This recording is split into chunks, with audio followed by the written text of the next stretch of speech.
Boatworks today is sponsored by Total Boat and Alexial Yacht Coatings, as well as supported by the generosity from the beautiful folks over on Patreon. Thank you so much. So welcome back to the shop, everybody. Hope you're all doing very well. My name is Andy with Boatworks today, and this week I want to talk about some of the most common mistakes that people make when they're working with fiberglass, specifically when they're trying to wet it out. Now, I'm not sure if you're aware of this because it's really not something I bring up all that often. Every once in a while I'll kind of throw it out there, but for the most part I don't really bring it up. But I work with a lot of folks doing consulting, helping them with their own projects, from product selection to just kind of planning, organizing, techniques, kind of going through getting the order of everything in the right order so that it goes off the way that it should. Now, I've been doing this for a long time, several years, and throughout this course I've noticed that there's a pretty consistent pattern that comes up when people are trying to wet out their fiberglass. And granted, this usually happens for people that are doing this for the first time, and that's fine. It's one of those things where you don't really know what you don't know. Now, out of this, there's about a handful of issues that I see pretty consistently. Now, they're all somewhat kind of related, so rather than covering 5 or 6 different things, I'm going to kind of group them together and talk about what I consider to be the 3 most common. Now, I will say that out of these 3, number 3 is probably the most common and arguably the most important. But we'll get into that here in a second. So now the first issue that I see quite a bit is not using enough resin. Specifically, not pre-coating your surface before you lay down your first layer of glass. And now this is going to apply whether you're working with plywood or balsa, which was what I'm going to be demoing here, or any type of a foam composite like Kusa, or even just laying right down on top of bare glass. It's the same. When you're talking about laminating glass here, your entire laminate is only as strong as its weakest link. And if that first layer that you put down is not pre-coated and fully saturated, you're going to have a dry bond. And anything that's laid on top of that, it doesn't matter. If that first layer peels off, the whole works peels off. Now, this is all easy to say, but what does it really look like?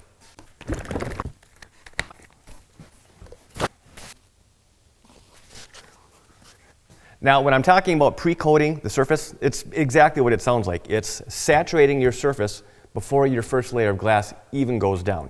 Now, I'm sure a lot of you right now are kind of thinking, but this is kind of dumb and obvious and straightforward, but you would be surprised at how often something like this gets skipped. I've been to a number of marinas, yards, where the techs themselves will skip this step. So I'm going to do one incorrectly, one correctly. Now, depending on the surface that you're working with, some materials are going to soak up a lot more resin than others. Like balsa, for example, is a very thirsty girl. Plywood, depending on the quality of the plywood, not so much. When you get into Kusa, it really absorbs very, very little, and when you're laying directly on top of glass, that doesn't really absorb anything at all. But it does help, by pre-coating, it does help to get that first layer of glass fully saturated. Now, you've heard me talk about in the past about having resin-rich layups, and I'll touch more on that here in a minute. That's definitely a thing, but if I had to choose between the two of having something that's a little too lean, meaning dry, or a little bit on the saturated side, 10 times out of 10, I'm always going to want to have a little too much than not enough. So now this is how a lot of people will do it. And I am not exaggerating.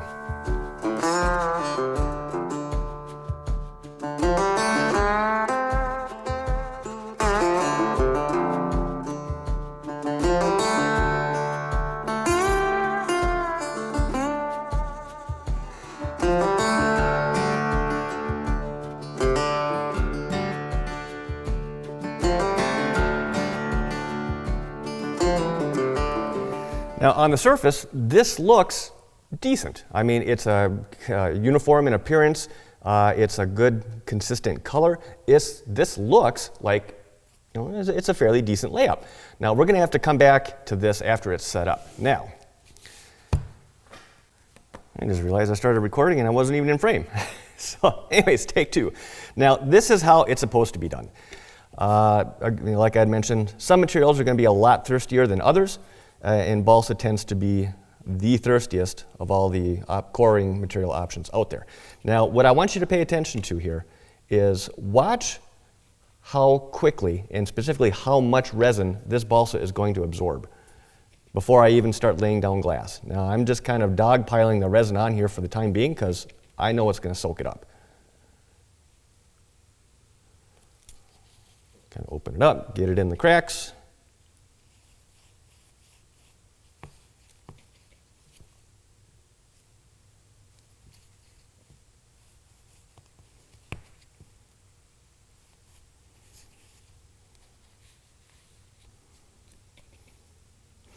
So now what I'll do is I'll essentially saturate this surface and then let it sit for 5 minutes, maybe 5-10 minutes, and just let the resin soak in. You want to keep repeating this process until you get to the point where the material is no longer absorbing the resin. It's just kind of sitting in pooling on top. So I'm going to give this 5 minutes and we'll be right back.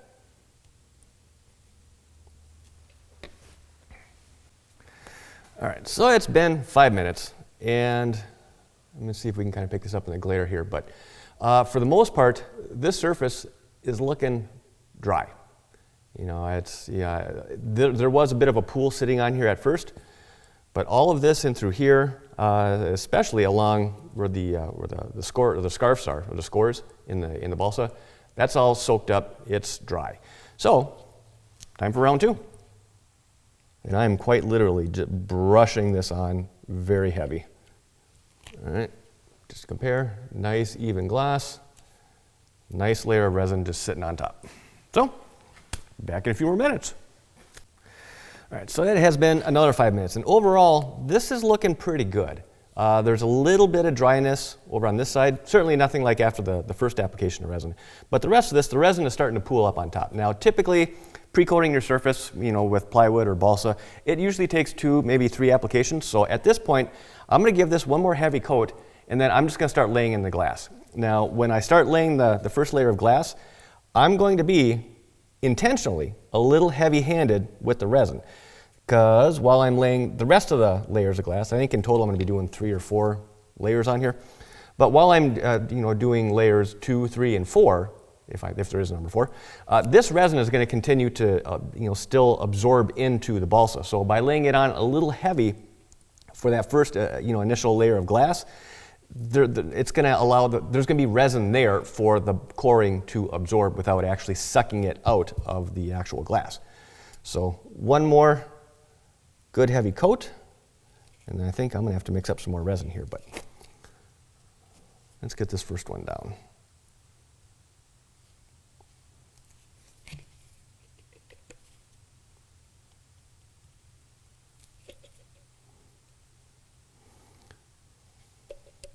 Now, unlike the sample that we did over here, by pre-coating the glass, or by pre-coating the surface, now you've got resin working into the glass from both the top and the bottom. And just looking at this compared to the first one, I'll see if I can pull up a quick little side-by-side comparison. But I mean, you can actually see through this glass and see the coring. I don't believe you were able to do that on this sample over here at any point. And small areas, I'll just stick with a brush and tap the resin into the glass. I'm not going to break out a roller or a fin roller for something this small, because this works just fine. Now there's a lot of resin just sitting on top here, which is exactly what we're going for.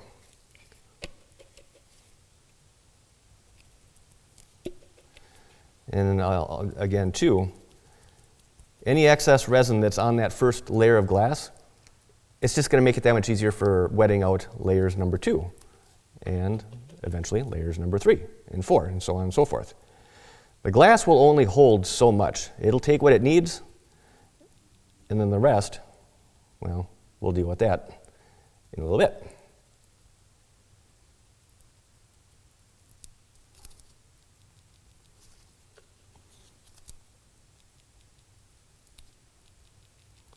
The only layer that I'm going to try and be maybe a little skimpy with is going to be the absolute last layer. Because that last layer, will be able to absorb any of the excess that's in these initial laminates.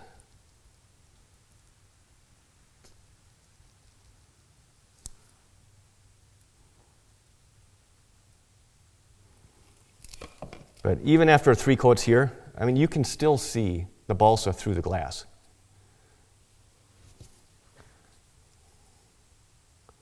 Now this last layer, like I said, I'm going to be a little shy with the resin and just let this soak up some of the excess that's in the previous layers here.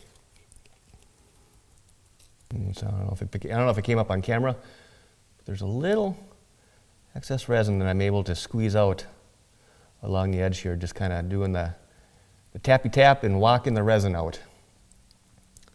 Not only is this getting rid of the excess resin, but it's also working out some of the little air bubbles that may have gotten trapped between these layers. And that is looking good to me. Now, looking at these 2 samples side by side, there is an obvious difference. Now, this is the one that was pre-coated. This is the one that was not pre-coated.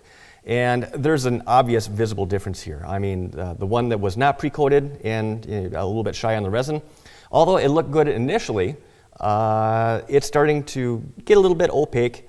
It's still kind of milky and cloudy. It's just, there was not enough resin used here, and you cannot see any of the balsa beneath this.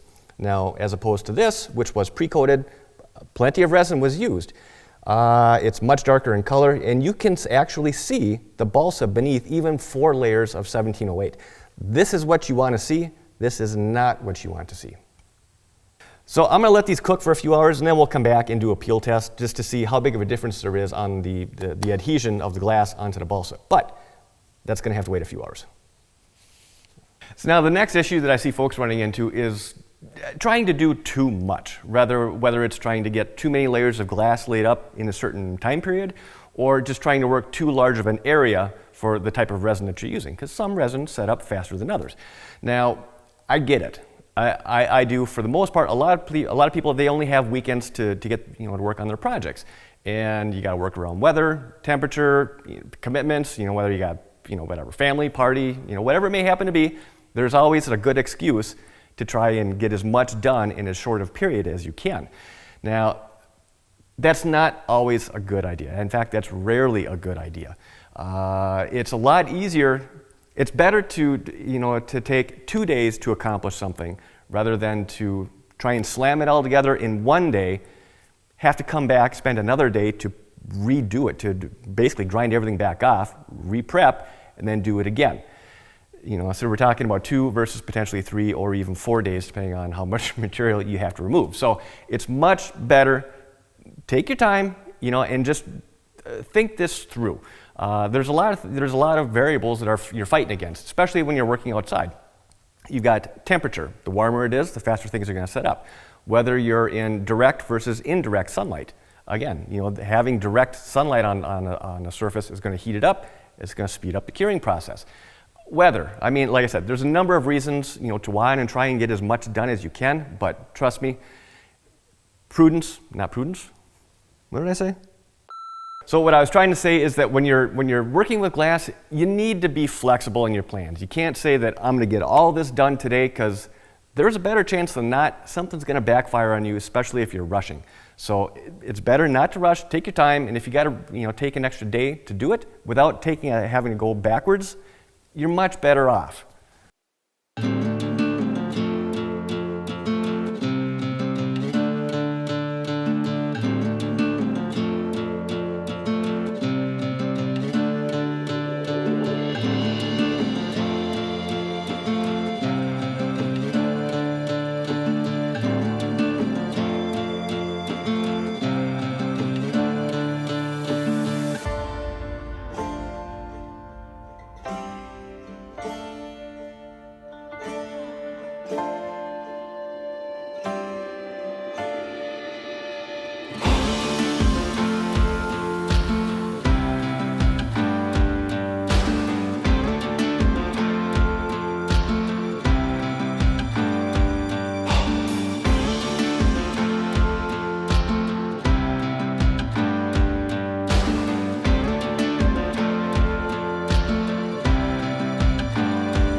Now, you may be thinking to yourself that I used way too much resin on here when I was wetting these, the 1708 out, and you'd be right, because I did, on purpose, to kind of show a point here. Now, when you're wetting out glass, I think I mentioned this earlier in the video, it's better to have too much resin laid down than not enough. The reason being, you can come back with one of these. Now this is a fin roller. It's just a little 3-inch fin roller. I did a video on cleaning these, I don't know, a few weeks ago. If you'd like to check that out, I'll include a link down below in the description. But what this little thing does, if you use it correctly, because there is a way to use this incorrectly, but if you use this correctly, it will not only work out the excess air that's trapped in between the laminates, but it will also force out any of that excess resin. So the short story on doing this, you can dogpile as much resin as you want into a laminate, as long as you come back with one of these and work out the excess. Now, I'm not going to get into the whole, well, that's just wasteful, because it is. I mean, you don't want to waste material unnecessarily. But I'm going to use this to show a point. I'm going to do one side correctly. I'm going to do the other side incorrectly. And at the end of the day, it all comes down to how much downward pressure you're using when you're wetting this material out. Or I'm sure when you're trying to get the excess resin out of the laminate. Okay, so for the first example, I'm going to show you how to do it incorrectly. All right. So now this seems all straightforward, but if you watch right here, you'll be able to see, a little bit of line of that excess resin kind of being pushed forward, somewhat like a wave, and eventually it's all going to squeeze right out of the end. Now, so far, you can even see some of the excess air being pushed out ahead as well. Now, so far, this has been done correctly, but where people kind of shoot themselves in the foot is that they'll see a little piece of, what looks to be like a little air bubble or something within the laminate. And they'll come back in, and they'll press a little harder to try and work that little speck of air out, which it may not even be air. It could be something, whatever, a little chunk of something stuck in between the laminate. So they come back in and they continue working it, and they push a little harder. But what can happen is that if you notice how much resin I'm actually pushing out of here, you can actually push the resin right out of the glass. Resin that the glass actually needs to be fully saturated.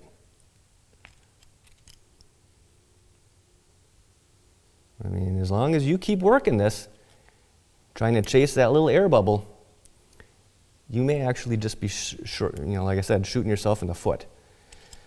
So now this was done using way too much pressure, and we're going to let this set up. And we'll come back to it after this has done its thing. So on this sample here, I'm going to do the same thing, but I'm going to use much, much less pressure. Now, how do I explain how much pressure you should actually be using? I really don't know. It's kind of hard to say. I would say heavier than the weight of, obviously, the weight of the roller, because this doesn't really do anything.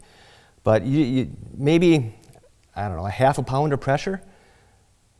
You want to apply enough pressure so that when you're coming in, you get that little wave of excess resin and air in the front. Just enough to push out a little bit of resin. You don't necessarily need to push out a ton. You just want to make sure that you get the air and within reason, I guess. Again, it's hard to explain or hard to describe. It's just one of those things you just got to do it a few times and get a feel for how much pressure is actually needed.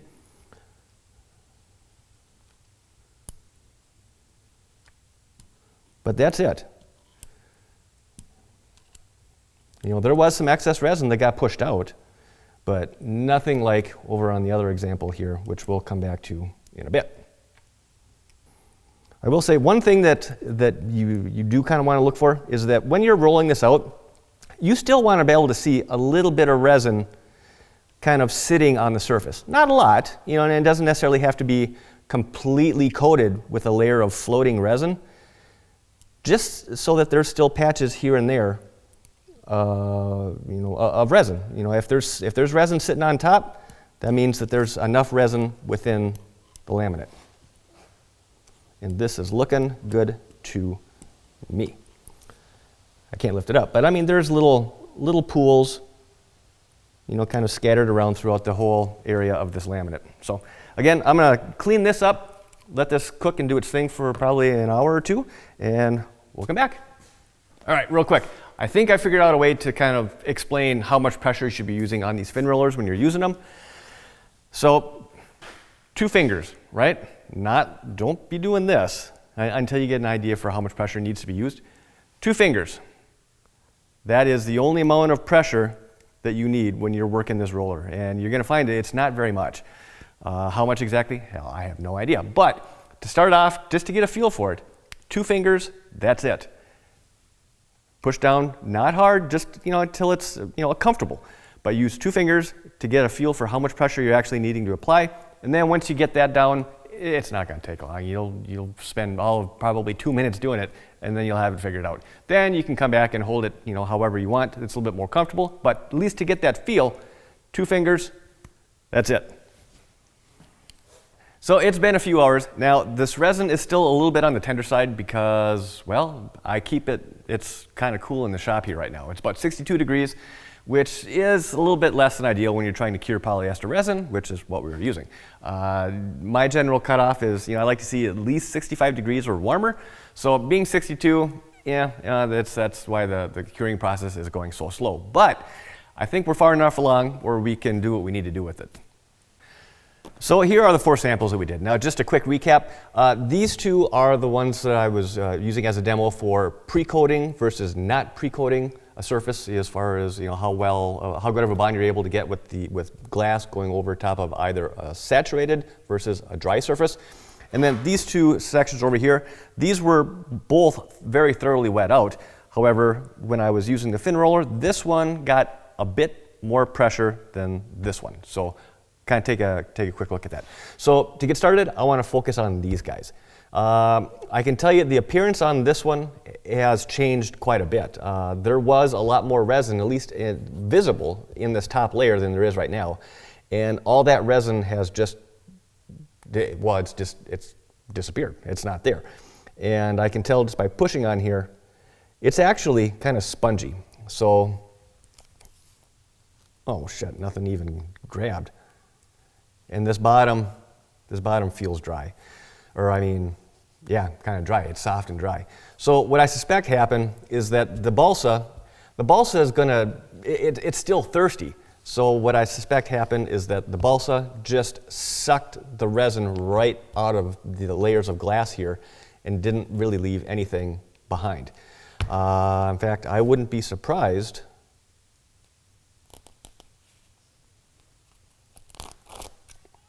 you can just peel this stuff apart layer by layer. There's nothing left. The wood, the balsa just pulled it right out of the laminate and into the wood. Now on this one, let's see here. Now again, this resin is still tender, so I might be able to rip this off, or I might not. Looking at the backside, so it looks like we've got full saturation, saturation throughout the thickness of the balsa here because we coated the living crap out of this. So the fact that there's resin that's gone all the way through, that's a good sign. That makes me happy. Now, as far as how well this is bonded,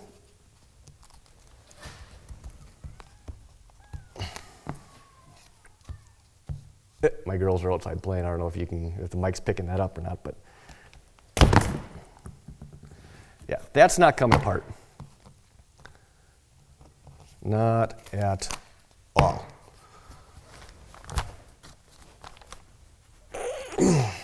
No, that's not budging. So, night and day difference. Pre-coating versus not. Even if this were, let me back this up. Now, even if I weren't able to separate these plies for whatever reason, the initial bond onto the substrate is where you would see your failure. So this laminate could have been a 1/2 inch thick, damn near bulletproof. It doesn't matter. The whole works would have come up in one big shot because the weak link was how well this was bonded to the substrate. So night and day difference there. Now my hands are all sticky. Now this example, I suspect, is going to show a situation that a lot of people try to, find themselves in. Let's see if I can peel this thing off of here. The reason this is all wrinkled is because polyester resin melts this plastic. This plastic just isn't up to the job. It'd be fine with epoxy, but not polyester resin. So this was the good layup. Now, as far as how I want to demonstrate this, I may have to kill the lights in here. Yeah, let me kill the lights real quick. All right. So what I'm looking to see here is if there's any visible air bubbles within this laminate. And there is not. This looks good, nice and solid, exactly what you want to see.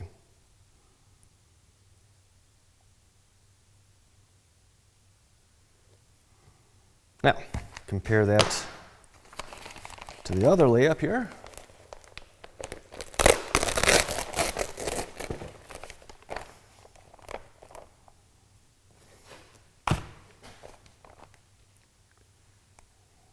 Hopefully the camera is picking this up, but all in through here is nothing but air voids. Peppered around, basically top to bottom, side to side.